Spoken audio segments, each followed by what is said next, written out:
साधु और चूहा, पंचतंत्र की कहानी। महिलरोपयम नामक एक दक्षिणी शहर के पास भगवान शिव का एक मंदिर था। वहाँ एक पवित्र ऋषि रहते थे और मंदिर की देखभाल करते थे। वे भिक्षा के लिए शहर में हर रोज जाते थे और भोजन के लिए शाम को वापस आते थे। वे अपनी आवश्यकता से अधिक एकत्र कर लेते थे और बाकी का बर्तन में डालकर गरीब मजदूरों में बांट देते थे, जो बदले में मंदिर की सफाई करते थे और उसे सजावट का काम किया करते थे। उसी आश्रम में एक चूहा भी अपने बिल में रहता था और हर रोज कटोरे में से कुछ न कुछ भोजन चुरा लेता था। जब साधु को एहसास हुआ कि एक चूहा भोजन चोरी करता है तो उन्होंने इसे रोकने के लिए सभी तरह की कोशिशें की। उन्होंने कटोरे को काफी ऊंचाई पर रखा ताकि चूहा वहां तक पहुंच न सके, और यहाँ तक कि एक छड़ी के साथ चूहे को मार भगाने की भी कोशिश की, लेकिन चूहा किसी भी तरह कटोरे तक पहुँचने का रास्ता ढूंढ लेता और कुछ भोजन चुरा लेता था। एक दिन एक भिक्षुक मंदिर की यात्रा करने के लिए आए थे, लेकिन साधु का ध्यान तो चूहे को डंडे से मारने में था और वे भिक्षुक से मिल भी नहीं पाए।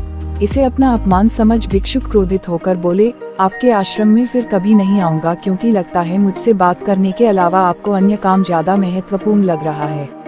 साधु विनम्रतापूर्वक चूहे से जुड़ी अपनी परेशानियों के बारे में भिक्षुक को बताते हैं कि कैसे चूहा उनके पास से भोजन किसी न किसी तरह से चुरा ही लेता है। यह चूहा किसी भी बिल्ली या बंदर को हरा सकता है अगर बात मेरे कटोरे तक पहुंचने की हो तो। मैंने हर कोशिशें की हैं, लेकिन वो हर बार किसी न किसी तरीके से भोजन चुरा ही लेता है। भिक्षुक ने साधु की परेशानियों को समझा और सलाह दी, चूहे में इतनी शक्ति, आत्मविश्वास और चंचलता के पीछे अवश्य ही कुछ न कुछ कारण होगा। मुझे यकीन है कि इसने बहुत सारा भोजन जमा कर रखा होगा और यही कारण है कि चूहा अपने आप को बड़ा महसूस करता है और इसी से उसे ऊंचा कूदने की शक्ति मिलती है। चूहा जानता है कि उसके पास कुछ खोने के लिए नहीं है, इसलिए वो डरता नहीं है। इस प्रकार साधु और भिक्षुक निष्कर्ष निकालते हैं कि अगर वे चूहे के बिल तक पहुंचने में सफल होते हैं तो वे चूहे के भोजन के भंडार तक पहुंचने में सक्षम हो जाएंगे। उन्होंने फैसला किया कि अगली सुबह वो चूहे का पीछा करेंगे और उसके बिल तक पहुंच जाएंगे। अगली सुबह वो चूहे का पीछा करते हैं और उसके बिल के प्रवेश द्वार तक पहुंच जाते हैं। जब वो खुदाई शुरू करते हैं तो देखते हैं कि चूहे ने अनाज का एक विशाल भंडार बना रखा है। फौरन ही साधु ने सारा चुराया गया भोजन एकत्र करके मंदिर में लिवा ले जाते हैं।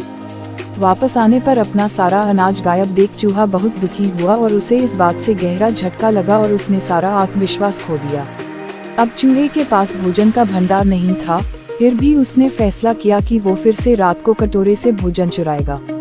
लेकिन जब उसने कटोरे तक पहुंचने की कोशिश की तब वह धड़ाम से नीचे गिर गया और उसे यह एहसास हुआ कि अब न तो उसके पर शक्ति है और न ही आत्मविश्वास। उसी समय साधु ने भी छड़ी से उस पर हमला किया। किसी तरह चूहे ने अपनी जान बचाई और भागने में कामयाब रहा और फिर वापस मंदिर कभी नहीं आया।